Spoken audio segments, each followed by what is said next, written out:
por Media Calle, en esta plataforma tan extraordinaria que ha impulsado la periodista Hilda González de Voces por Media Calle, de Voces por Media Calle. Y a mí me ha invitado a que participe los jueves a esta hora, compartiendo algunas reflexiones sobre temas de historia nacional, por supuesto, y sobre otros temas. Yo he abordado en programas anteriores una especie de recorrido histórico sobre el proceso electoral, los partidos políticos, los sistemas electorales que hemos tenido. Los he ido abordando de distintas formas, con distintos detalles, pensando que ya estamos a las puertas de un próximo proceso electoral y no está lejano. Es decir, faltan 14 meses exactamente para que estemos ejerciendo el voto el primer domingo de febrero del año 2022. Eso está a la vuelta de la esquina. Y faltan 16 meses, si se quiere ver así, en el caso de que hubiera una segunda ronda para el primer domingo de abril, si no hubieran partidos que sacaran el 40% en la primera ronda. Y 18 meses para el cambio de gobierno. Y eso es verdaderamente rapidísimo, ya estamos ahí. Eso no está lejano. Segundo, la inmediatez política de las cosas nos conduce a que en este momento, finales de noviembre del año 2020, entremos en una dinámica de tiempo por la cual se acabó el mes de noviembre, pagan los aguinaldos el 4 de diciembre, la gente va a tener algo de plata ahí, sobre todo los que han mantenido trabajos parciales o totales, y se pierde, la gente se diluye en el mes de diciembre por la fanfarria de lo que significa el mes de diciembre, por la parte religiosa, por las fiestas, por todo lo que hay. Y se pierde eso y hay además receso parlamentario y hay un receso institucional de casi 15 días y la gente vuelve a armarse prácticamente ya en enero del próximo año, cuando el 1 de enero ya va a estar el calendario electoral oficial publicado de las elecciones que el tribunal hace de manera muy rigurosa, muy correcta en ese periodo de tiempo para regular toda la actividad electoral del próximo año, de manera que ya estamos en eso. Y eso no es una cosa que puede dejarse de lado. Por otro lado, vamos a entrar a una situación política en la cual, por primera vez en la historia política del país, el gobierno actual va a mantenerse 8 meses continuos de jefe de la Asamblea Legislativa. Cuando yo digo jefe de la Asamblea Legislativa, significa que el gobierno de la República durante los próximos 8 meses va a tener sesiones extraordinarias legislativas. Acordémonos, como yo lo he explicado en charlas anteriores, que la Asamblea Legislativa funciona por legislaturas, 4 legislaturas en los 4 años de gobierno. Estamos en la tercera legislatura, vamos a iniciar la cuarta el próximo 1 de mayo, con esta se termina. Cada legislatura se divide en sesiones ordinarias y extraordinarias. Las ordinarias son aquellas en las cuales los diputados son los que proponen proyectos de ley y los partidos políticos que están en la asamblea. Y en las extraordinarias solamente el Poder Ejecutivo puede hacer propuestas de proyectos de ley. Para ponerlo de manera más sencilla, si el Poder Ejecutivo no hiciera propuestas de proyectos de ley, la Asamblea Legislativa no trabaja, porque los diputados no pueden trabajar por su propia iniciativa en esas sesiones extraordinarias. Bueno, eso está así. Las sesiones extraordinarias, las ordinarias empezaban el 1 de mayo de cada año, por un periodo de 3 meses continuos. Después venía una sesión extraordinaria de un mes, después otra de 3 meses ordinarias y después otra de 5 meses extraordinaria para el Poder Ejecutivo que empieza en el 1 de diciembre. En las comisiones de notables que yo he participado, ahí propuse yo en una ocasión, 2010, que debería invertirse el proceso de manera que el 1 de mayo de cada año salga la sesión extraordinaria para que el gobierno que inicia cuando hay elecciones en mayo tenga la iniciativa de poder presentar proyectos de ley de acuerdo a la oferta política que ha hecho en la campaña electoral y de acuerdo a los programas electorales que se agitan en la campaña electoral. ¿Por qué? Porque un gobierno entra un partido entra a una campaña política, todos los partidos entran a la campaña política, todos hacen propuestas de programas, uno de esos partidos gana las elecciones y teóricamente la gente que ha votado por ese partido está deseando que su candidato y sus candidatos a diputados cumplan con lo que les ofrecieron en el programa y en la campaña política. Pero no se puede cumplir. ¿Por qué? Porque en ese momento en que entraba el gobierno eran los diputados los que tenían la iniciativa de hacer leyes y el gobierno no podía hacer nada, no podía hacer ninguna propuesta de ley. Y la agenda parlamentaria tiene un montón de proyectos de ley en marcha. Entonces los diputados nuevos entran con esa agenda que existe. A eso le van agregando los propios proyectos que cada uno quiera. Y había que esperar hasta julio, hasta agosto, para que se produjera el primer periodo de sesiones extraordinarias. Pero era un periodo en que normalmente lo que se hacía era ajustar presupuestos nacionales de las repúblicas, porque también el gobierno que entra con un presupuesto que le ha aprobado el gobierno anterior en noviembre del año anterior, al momento en que entra un nuevo gobierno, y el gobierno lo único que tiene que hacer es continuar los gastos y hacer que sean correctos y terminar hasta que al terminar ese año del primer gobierno de cualquier partido, ahí se hace el presupuesto del siguiente año, que ya es con la marca del gobierno que está entrando. Y entonces ahí empieza la obra de gobierno realmente, ya decidida y definida por las partes que el gobierno tiene interés de impulsar desde el presupuesto nacional de la República. Bueno, ahora se va a invertir y esa reforma constitucional que se hizo ahora hace que a partir del próximo 1 de mayo entremos con sesiones extraordinarias, pero estamos empezando las últimas sesiones extraordinarias de la tercera legislatura. O sea, 1 de diciembre entra el gobierno de la República con sesiones extraordinarias y continúa el próximo 1 de mayo por 3 meses más con sesiones extraordinarias. O sea que los próximos 8 meses el gobierno del Partido Acción Ciudadana va a tener la iniciativa de ley, así se dice. Esto es que solo el gobierno puede hacer propuestas de proyectos de ley a la Asamblea Legislativa. Nunca se había dado eso en el país anteriormente. Esta va a ser la primera experiencia. Pero eso significa que hay que tener un equipazo de gobierno que esté pensando en proyectos de ley importantes para poder mantener la Asamblea durante 8 meses movida en la discusión parlamentaria sobre proyectos importantes. Por supuesto que en la agenda de gobierno, en las extraordinarias, se acostumbra a mandar a veces 20 proyectos de ley o más. Y una vez que se presentan a la Asamblea, el gobierno prioriza uno o dos por ahí, les da la prioridad para que empiecen a discutirse, y lo otro los está moviendo y sacando y metiendo y sacando proyectos. Pero cuando usted tiene cuando un gobierno tiene 8 meses continuos, ya no va a poder entrar en eso de estar metiendo y sacando proyectitos. Ahí tiene que ponerse las pilas para ver qué verdaderos proyectos hay que impulsar en 8 meses que puedan ser bien discutidos y suficientemente discutidos para que se aprueben y tengan el peso, el impacto y la importancia que todos los costarricenses de una u otra manera queremos que eso tenga. Porque si eso no sucede, el gobierno se va a descalabrar.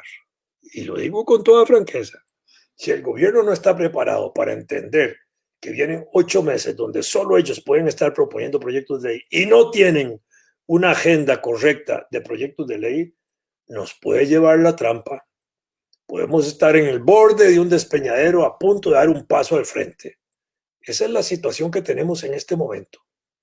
No estoy asustando, estoy nada más señalando lo que es la realidad política del país en las próximas semanas. Y como hemos visto trabajar este gobierno, da temor, da preocupación ver que vamos a entrar a 8 meses donde dependemos de este gobierno para leyes cuando no hay en la perspectiva leyes. Alguien me podrá decir, bueno, pero es que ahí se están haciendo esas mesas de trabajo que el gobierno ha impulsado y de ahí van a salir algunos proyectos de ley. Ojalá sea así y sea cierto. Y que al salir proyectos de ley de ahí, de esas mesas de trabajo, tengan algún consenso general de los grupos que han participado allí para que esos grupos apoyen la gestión legislativa del trámite y de la aprobación de esas leyes. Si no, esto va a ser verdaderamente un descalabro, sinceramente. Bueno, esa es una parte de lo que viene ahora. El próximo año, por ser un año electoral, no es aconsejable para este gobierno, ni para ningún gobierno. Y todos los partidos políticos que están en el gobierno saben que así es, que no se pueden meter temas sensibles ante la opinión pública o que produzcan mucha roncha social o política, porque estamos en año electoral. Entonces, esa roncha, esa discusión, ese alboroto, manifestaciones que podrían generarse alrededor de esos proyectos de ley pueden echar a perder todo el proceso electoral, a todos los partidos y especialmente al gobierno. Recuerdo nada más un ejemplo de esto porque es muy evidente. Diciembre del año 2004, el gobierno del doctor Abel Pacheco había aprobado el Tratado de Libre Comercio con Estados Unidos y Centroamérica, porque los tratados los aprueba el Poder Ejecutivo y después los manda a la Asamblea Legislativa para que los ratifiquen, que es el trámite que sigue. La Asamblea puede aprobarlos o rechazarlos, pero no los puede modificar. Bueno, diciembre del 2004, Abel Pacheco firma el tratado y se anuncia que lo ha firmado. Ya está esa parte concluida. Ahora sigue la discusión parlamentaria. Pero don Abel Pacheco, muy inteligentemente, y seguramente el Partido Unidad Social Cristiana más inteligentemente, dijo, no metamos el tratado a discusión en el 2005 porque era el año electoral. Ya en el 2006 habían elecciones nacionales. Ahí salió Oscar Arias y casi se la gana Otón Solís. Bueno, ese año 2005 no se podía discutir el tratado. Si recordamos el alboroto que creó el Tratado de Libre Comercio en el año 2006 y 2007, que tuvimos que ir a un referéndum para votarlo, si eso hubiera pasado en el 2005, ahí hubieran hundido totalmente a Liberación Nacional y a la Unidad Social Cristiana por muchísimos años. Y probablemente no hubiera habido un Oscar Arias en segundo gobierno en el 2006. No sabemos quién hubiera sido en el año 2006, pero no hubiera sido eso, hubiera sido el despelote total político. Ahí se hubieran acabado esos partidos tradicionales por la magnitud de lo que se estaba discutiendo y por la forma como la gente estaba reaccionando contra el tratado. Acordémonos que el plebiscito se ganó por centésimas, 50 puntos y resto contra 49 puntos y resto por ciento. ¿Verdad? Es decir, estábamos hablando de una discusión que se puso en términos de los ciudadanos como si todos fuéramos diputados para votarla y apenas pasó raspando la olla, ¿verdad? Bueno, entonces el próximo año es un año electoral también en Costa Rica, porque es el año anterior a la elección de febrero del 2022, ya estamos en el 2021. Entonces, en ese año no se pueden discutir temas muy sensibles. Por ejemplo, una reforma tributaria muy violenta que afecte más a los trabajadores, a los asalariados, a los pensionados, a los pequeños productores, a los medianos, tal. Eso no sirve. ¿Por qué? Porque produce mucho resquemor, mucha irritación y eso puede tener efectos importantes hacia las elecciones donde saldrían golpeados al menos todos los partidos políticos que están allí y podría dar margen para que en esa discusión se levanten oradores de tipo populista impulsando propuestas participativas o de partidos políticos que hicieran borrón y cuenta nueva, ¿verdad? Lo mismo no podrían meterse temas sensibles como los de la última campaña, que fueron atropelladamente metidos, pero que no nos quedó más que enfrentarlos, donde la sociedad se polarizó también mucho alrededor de temas de derechos humanos y ese tipo de situaciones. El próximo año no está para eso. No está ni para temas de eso, ni para temas de empleo nacional, que pueden generar protestas. Ya hay protestas importantes y está muy bien hecha la reacción de los sindicatos de empezar a defender, digamos, aspectos que estaban siendo duramente atacados. Yo en eso estoy consciente y de acuerdo con que los sindicatos están en este momento actuando correctamente para evitar que se siga golpeando más al sector laboral trabajador y se golpeen más los derechos sociales y los beneficios sociales logrados en este país. Bueno, eso si se lleva el próximo año al terreno legislativo, de pronto se empantana todo. Y si el gobierno no está preparado, como no lo está, porque además es un gobierno débil que solo tiene 10 diputados, no tiene músculo político, no tiene capacidad, no tiene imaginación política ni siquiera para actuar en las cosas que podría sacar ventaja. Y voy a poner dos ejemplos para que se vean cómo se puede sacar ventaja a veces de situaciones que políticamente se pueden hacer correctamente sin que nadie pueda decir nada, porque es lo correcto. Si el gobierno de la República estaba por vetar la ley de arrastre del camarón, ¿verdad? Que yo estaba también en contra de esa ley, ¿verdad? Y estaba de acuerdo con que se vetara. Y el gobierno estaba de acuerdo en hacer el veto. El presidente de la República, su ministro de la presidencia, su ministro de la comunicación y todos los que están ahí metidos debieron haber preparado el veto del presidente con bulla, haber llamado a las organizaciones que estaban defendiendo la, el mar, los camaroncitos y que se oponían a la pesca de arrastre para decirles, miren, vamos a firmar el resello tal día. Para ese día quiero aquí al frente de la Casa Presidencial grandes manifestaciones, todas las más grandes que ustedes puedan hacer a favor del veto, porque yo lo voy a firmar y el día que lo voy a firmar voy a llamar a los dirigentes de esas organizaciones para que estén aquí presentes conmigo, el presidente de la República, porque delante de todos ellos voy a firmar y los pongo de testigos de honor a firmar eso. Y hago una movilización a favor. ¿Por qué el gobierno lo hizo? Por pendejo. Pero no sé si por pendejo también, sino por falta de imaginación política, porque no tiene una comunicación política bien trabajada ahí, ¿verdad? Y entonces sí, ahí hacen las cosas así, a lo pequeñito, a lo tico, a lo chiquitito. No, eso había que hacerlo en grande. Si se va a firmar la convención de los educadores con el sindicato de trabajadores de la educación que han aprobado también las otras organizaciones sindicales del magisterio, igual hay que mover los trabajadores de la educación a la Casa Presidencial, ahora sí a firmar la convención. La gente tiene que aprender a movilizarse a favor y en contra. Así como a veces se manifiestan en contra, hay que ir a apoyar eso, hay que ir a apoyar eso y hay que apoyar eso para profundizar, fortalecer, consolidar derechos sociales. Entonces, igual, el día que se firma la convención, se invita, en ese caso son 70,000 maestros que pudieron haber sido tratados o tratado de movilizar la mayor cantidad de ellos a la Casa Presidencial e invitan a los dirigentes magisteriales para la firma como testigos también y firman. Y se hacen las grandes marchas y entonces el gobierno juega a política.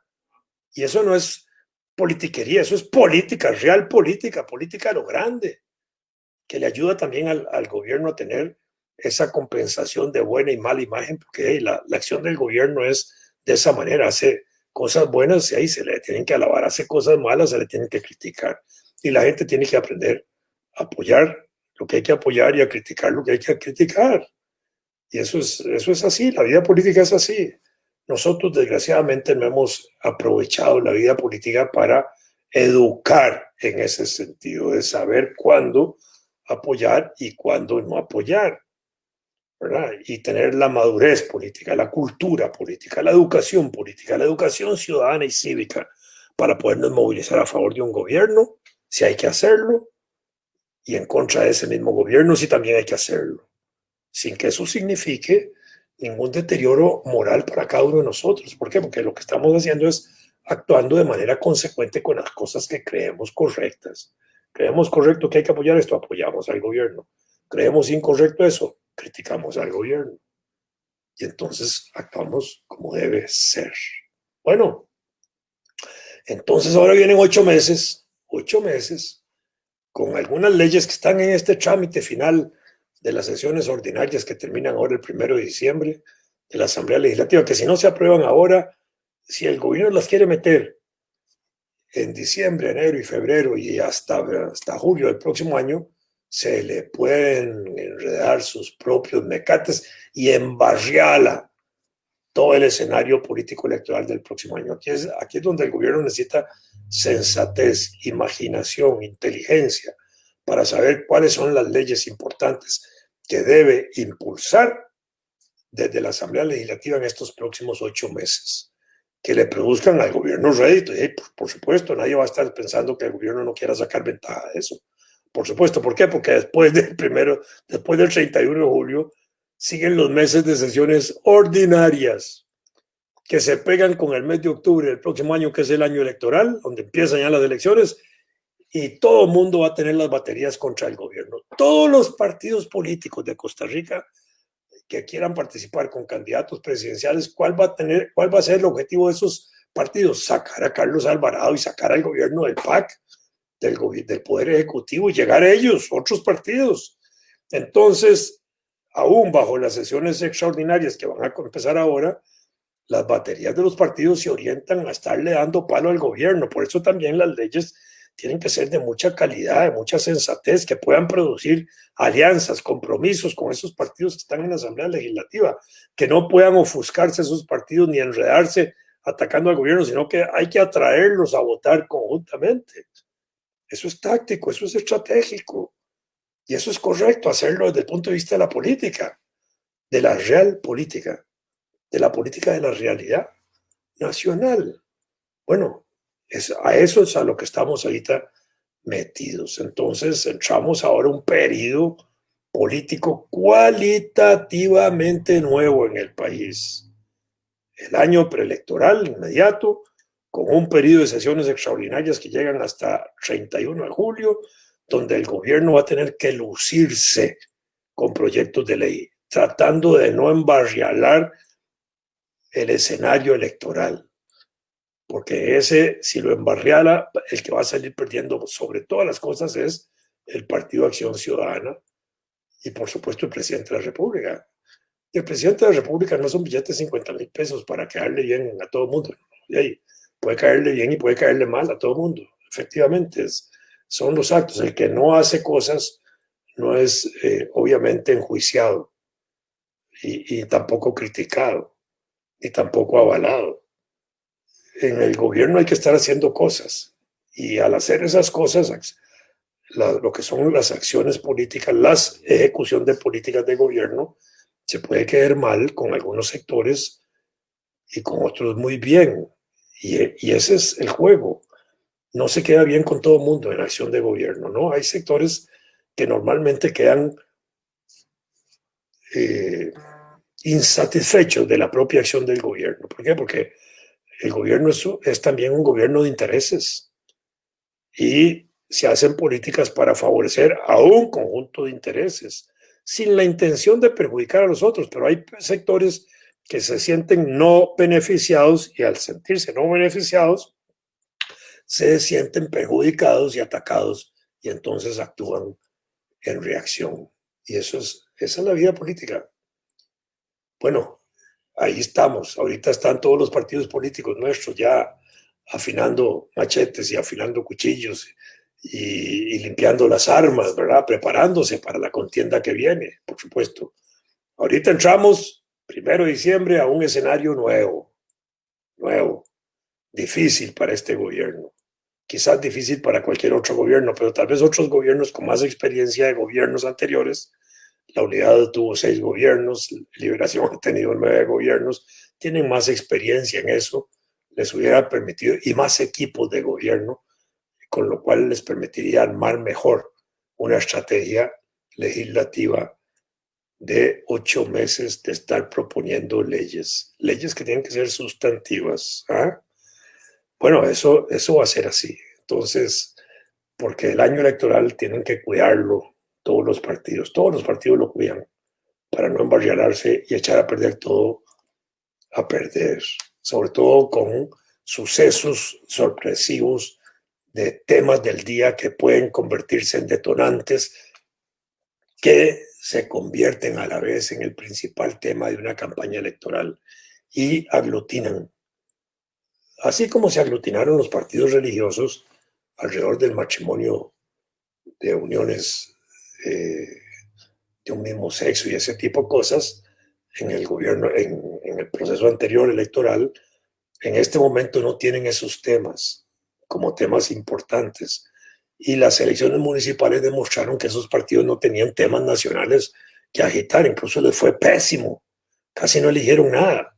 ¿Por qué? Porque no tenían temas de agitación político-electoral, tienen temas emocionales, religiosos que agitar y eso les produce votos para ganar una elección y para nombrar diputados, pero para el próximo evento electoral probablemente esto no va a suceder, porque todos los partidos han aprendido también y las clases política gobernante en este país que se distribuyen en los distintos partidos ha aprendido que hay cosas que no se pueden hacer y una de esas son esos detalles, esas bombitas que no se pueden poner en un proceso electoral porque de pronto se desarrollan como una bola de nieve en una luz, uy, se hace gigantesco y arrasa con todo, ¿verdad? El populismo como una manifestación política de esta naturaleza puede arrasar. Veamos ahí el proceso en los Estados Unidos. Donald Trump es un populista que ha hecho 3, 4 años de agitación política en los Estados Unidos, alimentando sectores maleducados, sectores incultos, sectores atrasados culturalmente, educativamente. Les desarrolló un aparato de economía muy importante. Durante un tiempo vino la crisis de la pandemia, echó a perder toda esa parte que Trump había ganado, ¿verdad? Viene la pandemia y arrasa también en los Estados Unidos, el país que más enfermos tiene, más muertos tiene, andan más de 10 millones ya de enfermos. Entonces no abordan bien el tema y aún así Trump pierde las elecciones hasta hoy, perdidas, están ganando. Fíjense en lo que yo digo, pierde ganando. ¿Por qué pierde? Pierde la presidencia de la República, que no le dan los votos para ser reelecto, pero aumentó el caudal electoral. De las elecciones pasadas ahora sacó 70 millones de votantes. Puede llegar a 71, perdiendo con 3 o 4 millones o 5 millones de ventaja del otro candidato, de Joe Biden. Pero eso le dio una ganancia a él, lo hizo un líder que le habló a esa gente de las cosas que quería oír, de cosas populistas, de cosas religiosas, atizó fanatismos religiosos no católicos de distintas religiones del interior del país, hizo demagogia presentándose a iglesias ahí con Biblias y con cosas así, atizando justamente en eso, ha atizado en los temas que todavía son controversiales en Estados Unidos, interrupción de embarazo y otras cosas por ahí que siguen siendo temas de discusiones de las sociedades incultas en esa zona rural de Estados Unidos. Si uno ve los mapas de votación en los Estados Unidos, ve azul en las orillas y rojo en el centro, rojo del Partido Republicano Trump, azul de los partidos demócratas en las orillas, donde hay la gente más liberal, más culta, más educada, etcétera. Entonces, ahí tenemos el atraso social, el nacionalismo, el fascismo, el anticomunismo, el antisocialismo, las cosas más burdas de hoy las impulsó Trump como si fueran fenómenos que amenazaban la sociedad norteamericana.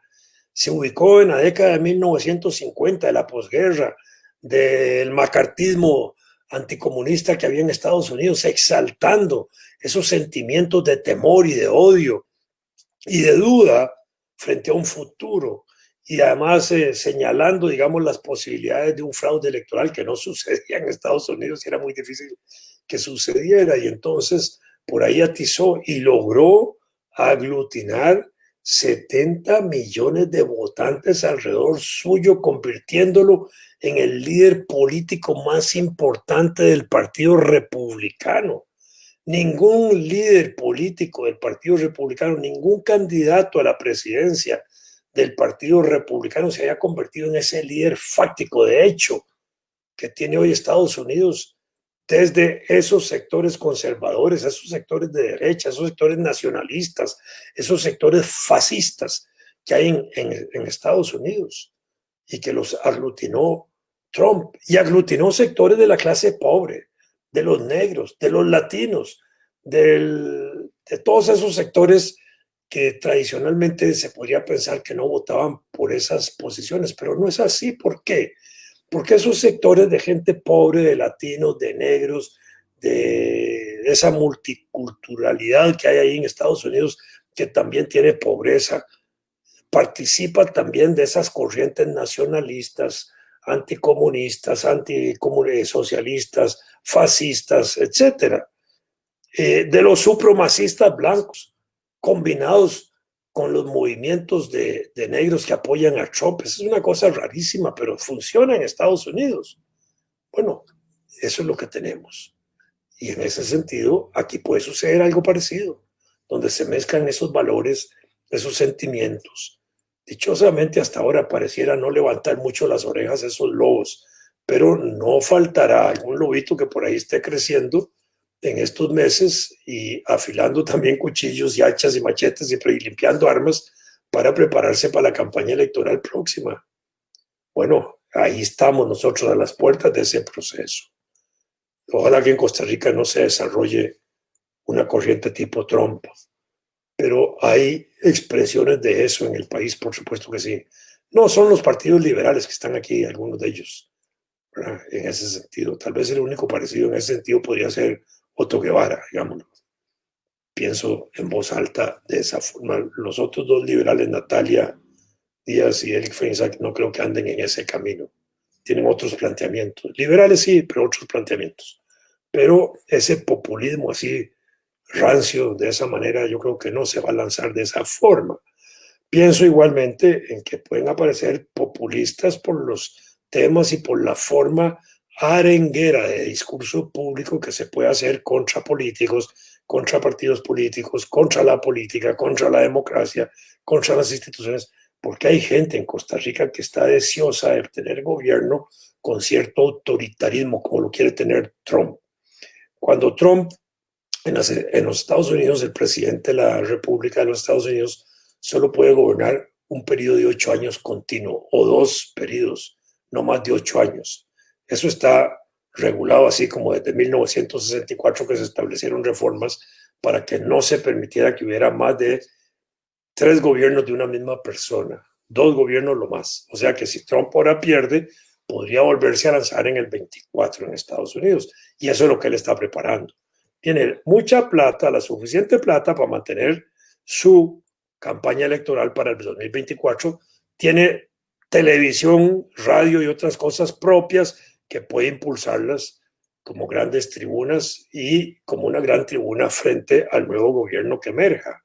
Tiene la posibilidad todavía de ganar el Senado de los Estados Unidos, que ha sido republicano, todavía está en discusión y en enero se termina de afinar eso sobre la elección de 2 senadores que tienen que elegirse todavía en enero. Ahí estaría la clave de si se gana o no se gana el Senado, pero si lo gana el Partido Republicano, lo mantiene en ganancia que tiene, pero eso sería un triunfo a favor de Trump, porque a nivel del Congreso aumentaron los republicanos un diputado más de lo que tenían, entonces es otra ganancia Trump. Y allá los partidos políticos en el Congreso, en la Asamblea Legislativa o en el Senado funcionan como maquinarias políticas de los partidos. No es aquí, en Costa Rica no. En Costa Rica los partidos políticos en la Asamblea Legislativa de pronto son gatos sueltos en Avenida Central. Antes, cuando habían partidos en Costa Rica importantes que tenían ideas políticas, que tenían ideario político, que tenían doctrina política, que organizaban afiliados alrededor suyo con reuniones, con cultura, con educación, con charlas, con cursos, etcétera, hacía que los partidos actuaran sobre los diputados marcándoles una conducta, una línea política que se dice que es línea política para que actuaran de determinada manera, para que impulsaran determinados proyectos de ley, y era la cabeza del partido la que dirigía a los diputados. Influía sobre el gobierno, porque el gobierno y partido político gobernante se separan, pero influía. En algunos gobiernos, secretario general del partido o presidente del partido eran invitados al Consejo de Gobierno para estar ahí opinando, no podían votar discretamente para tener el vínculo del partido. Yo soy de la idea de que el secretario general o el presidente del partido político deberían formar parte del gabinete de gobierno, como miembros de ese gabinete, sin cartera, sin ministerio a cargo. Sencillamente el vínculo del partido con el gobierno, porque es un partido el responsable de ese gobierno que se ejerce a nombre de todos los costarricenses, sí, pero tiene que haber un vínculo necesario, natural. Eso es lo correcto, porque es el partido el que lanzó a ese personaje que está en la presidencia y es el partido el que ofreció un programa político para que se haga. Y si no hay un control político desde el propio seno de gobierno, y ahí la cosa anda mal. Y entonces en Costa Rica se ha ido invirtiendo la cosa. Gobierno y partidos se divorcian y por otro lado se divorcia la fracción parlamentaria de los partidos y es la fracción parlamentaria la que termina haciendo de cerebro del perro. Ya no es el cerebro del perro gobernando la cola, sino que es la cola de ese perro gobernando a todo el animal. Y entonces los diputados gobiernan los partidos. Se invirtió todo en Costa Rica. Eso hay que corregirlo. Y hay que corregirlo para bien de nuestra democracia, para bien de nuestra democracia. Muy bien. Ese es el escenario que tenemos. El próximo, el escenario que tenemos, en cierta manera, podemos considerarlo en tres dimensiones. El escenario en tiempo de pandemia, que es el que viene ahora, el que sigue ahora, tenemos la pandemia del coronavirus COVID-19, ¿verdad? Virus COVID, ¿verdad? 19 porque fue el año 2019, por eso se le llama COVID-19, coronavirus, un tipo de virus que le pusieron ese nombre. Ese coronavirus que lo tenemos todavía metido en Costa Rica, casi con 1,000 muertos diarios, entre 700 y 1,500, ahí vamos en el promedio. No sabemos cuándo va a terminar en Costa Rica. Por ahora hay una campaña muy bien hecha por parte del actual gobierno, es parte de ese gran ministro de salud que tenemos, Daniel Salas, del presidente de la Caja, de Román Macaya, enfrentando la pandemia, del equipo extraordinario del sector de salud nuestro, pública y privada en Costa Rica, atendiendo los problemas de la pandemia, especialmente la Caja y el Ministerio de Salud, que son nuestros grandes portaaviones en esa lucha. Procurando hasta donde sea posible detener las infecciones, que ha costado mucho hacerlo, y reducir el número de muertos, que sí se ha logrado mucho. Y ese es un éxito de nuestra medicina. Muy bien. No hemos llegado a una situación que llaman los médicos de contagio de manada, que todos de alguna manera estemos contagiados o hayamos tenido tal nivel de contacto con el virus que ya no nos haga daño. Así como no nos hace mucho daño la gripe, resfríos y un montón de cosas que están ahí, ¿verdad? Porque hemos aprendido a vivir con ellos y más o menos las tenemos controladas. Y obviamente de vez en cuando alguien se resfría, alguien se enferma y hasta gravemente, pero sale de eso sin que haya una tragedia, ¿verdad? Ese contagio de rebaño que llaman los médicos. En este punto no hemos llegado ahí todavía. Se calcula que, y se espera que ojalá se logre eso, porque eso aminora el impacto de la pandemia en número de infectados y en número de muertos. Bueno, no hemos llegado a eso. ¿Cuánto vamos a durar para eso? No sabemos. ¿Habrá una segunda ola? Tampoco sabemos. Ya en Europa se están dando segundas olas de crecimiento espantoso de eso. Incluso hemos visto en estos últimos días cómo se ha llegado a poner estado de sitio en Italia, estado de sitio en Francia, donde, digamos, se suspende la actividad nocturna violentamente con el ejército y la policía de una manera brutal para que nadie pueda salir porque la situación de expansión del virus es enorme y el impacto en la economía es más grande todavía. Y los efectos negativos de ese impacto golpean más para que como una especie de círculo perverso la gente pueda enfermarse más también. Entonces, eso hay que atacarlo de esa manera. Entonces, tenemos el tiempo de la pandemia. ¿Cuánto nos va a durar? ¿Cuántos enfermos vamos a tener nosotros? Ya llevamos más de 100,000. Pocos muertos, dichosamente, sí. Hemos reducido la gente en la unidad de cuidados intensivos de nuestros hospitales también, una maravilla. Estamos a punto de que pueda empezar a distribuirse las vacunas, ¿verdad? El gobierno de la República ya ha tomado las disposiciones para tener alrededor de 1,5 millones de vacunas en Costa Rica, que se van a dar principalmente a los viejitos, así como yo. Tal vez yo no la necesito, pero en principio las personas más expuestas al coronavirus, los adultos mayores, tercera edad, ciudadanos de oro, los viejitos, como los queramos llamar. A mí no me preocupa que me digan viejo, ni yo mismo me ofendo por decirme yo mismo viejo, porque soy un hombre de 74 años, ¿verdad? Y me doy el lujo todavía de estar respirando, ¿verdad? Entonces, y en Costa Rica la expectativa de vida es de más de 80 años, de manera que todos vamos a tener esa posibilidad y ese lujo de vivir muchos años y hay que tratar de vivirlos con la mayor calidad de vida posible. Y el gobierno tiene la obligación de generar las condiciones para que los ciudadanos podamos vivir con la mayor calidad de vida posible y lograr la mayor felicidad posible también, por supuesto.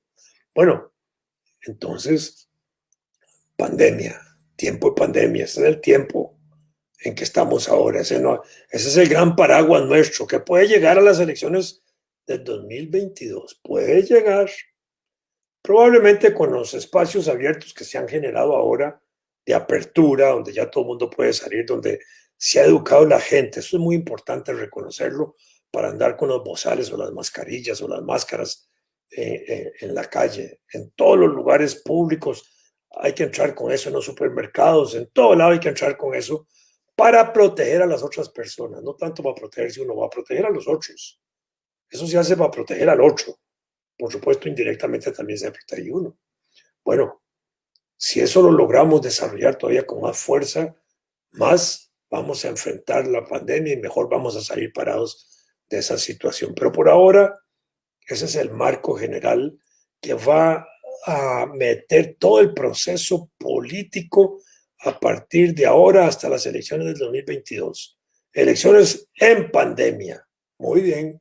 Eso no va a permitir muchas manifestaciones, muchas concentraciones. Eso va a haber mucho cuidado y mucho control público de eso. No se van a poder estar haciendo concentraciones en espacios cerrados porque el Ministerio de Salud va a estar entrando rápidamente a ver si se están cumpliendo todas las medidas sanitarias. Si no se cumplen, cierran edificios, cierran salones, sancionan con multas, etcétera. Nadie va a querer estar expuesto a eso.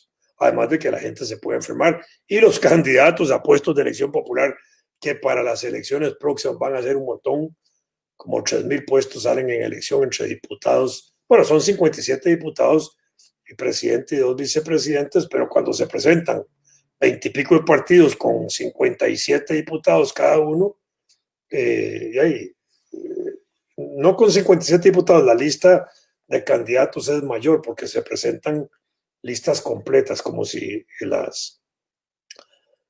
cada partido fuera a ganar los 57 completos.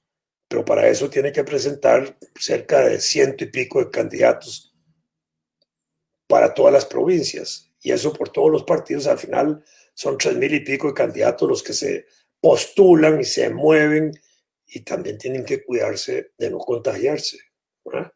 Y eso es un escenario que no lo vamos a evitar.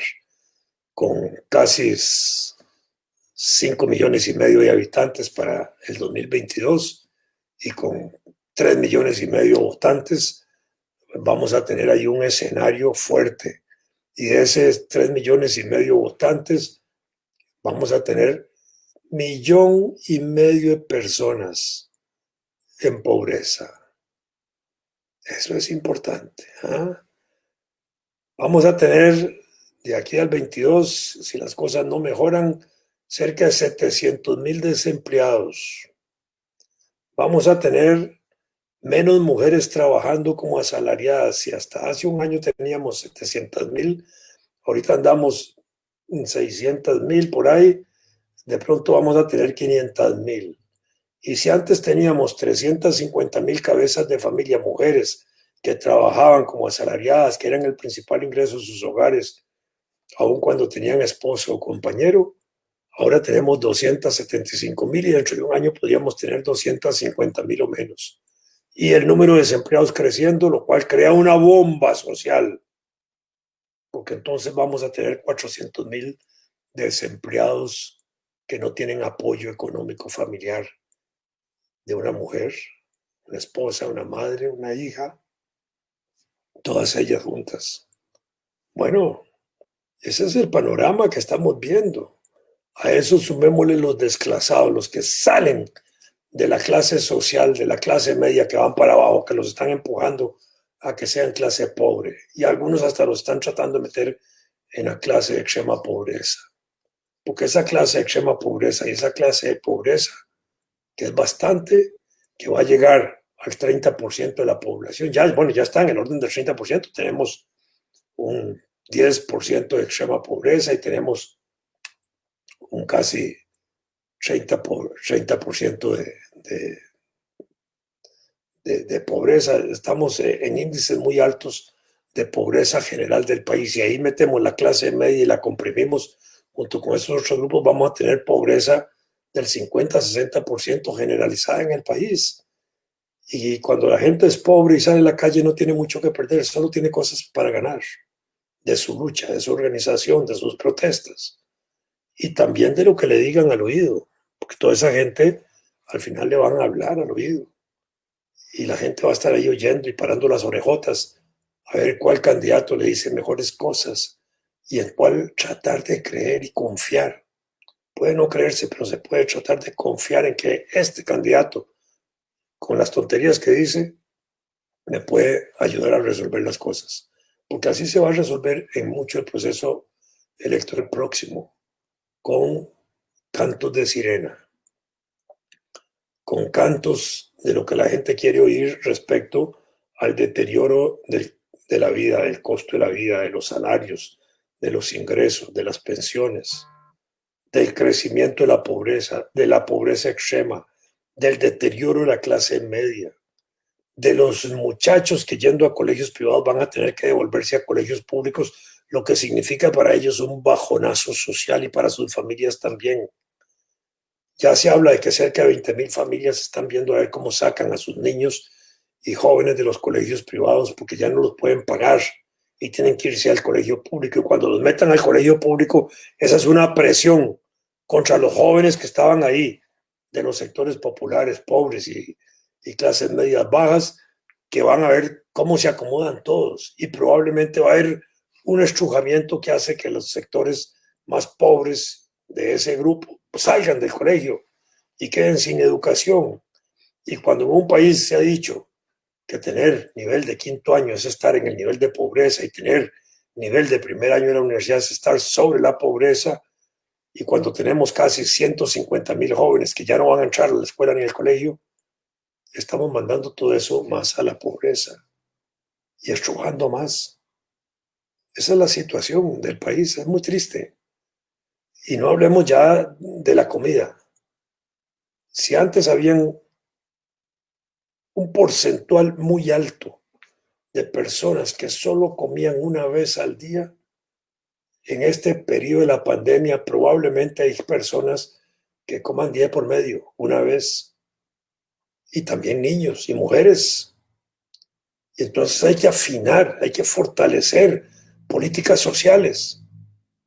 Indudablemente que así es, hay que hacer grandes sacrificios, pero no se pueden hacer grandes sacrificios recortando la capacidad de ingreso de las personas y la economía, porque entonces no se gasta y no se pone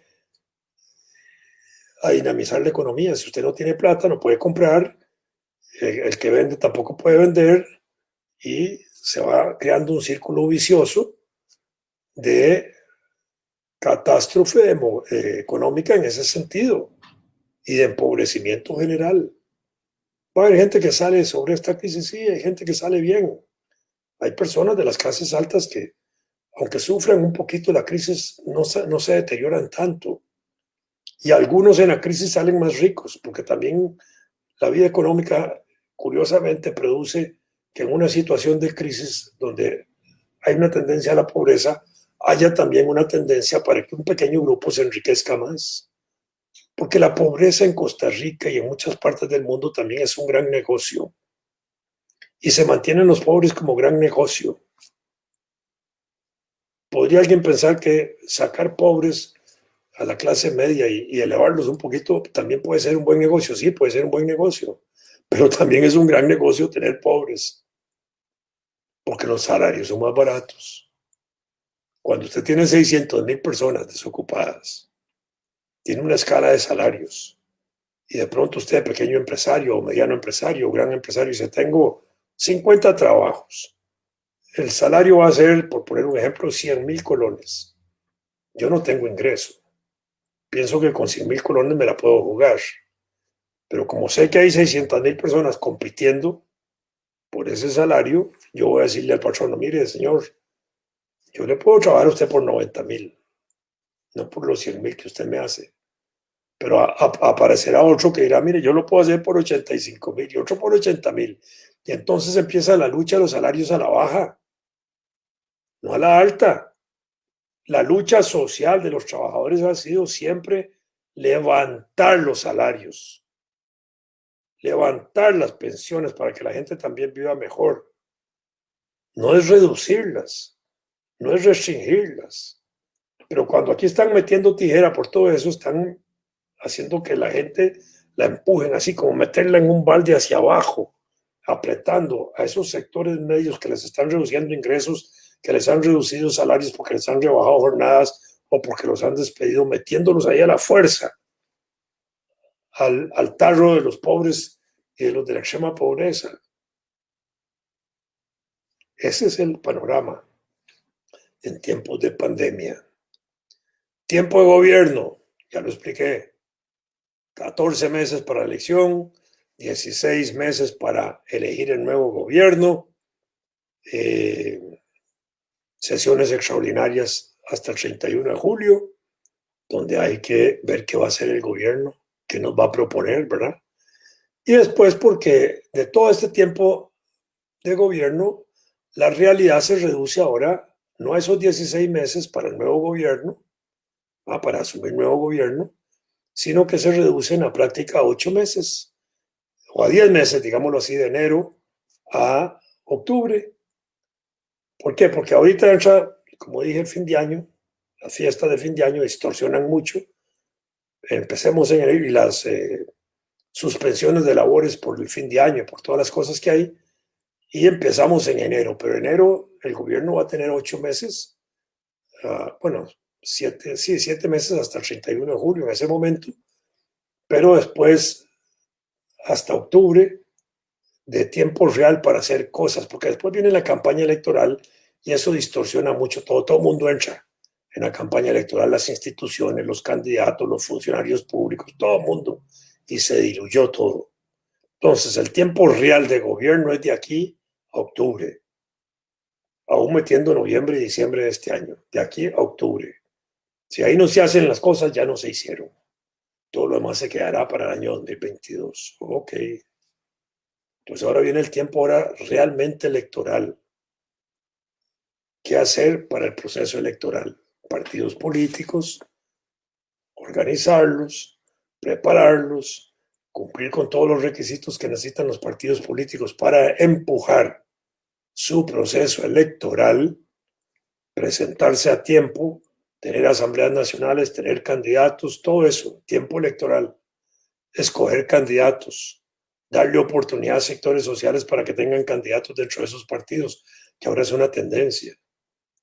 Bueno, todo eso tiene que estar afinado de aquí a abril, mayo lo más. Si ya eso se quedó para junio, julio, agosto, son partidos que están enredados, que de pronto se les puede complicar mucho su propio panorama electoral. Lo ideal sería que hacia mayo, junio, ya todos los partidos tengan sus estructuras consolidadas para la campaña electoral y ojalá hasta sus candidatos.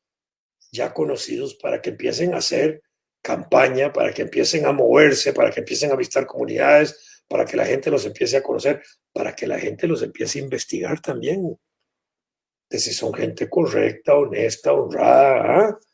Si no han sido demandados por violencia familiar, si no tienen acusaciones penales, si no están debiéndole a la tributación directa, si no le deben a la Caja Costarricense del Seguro Social.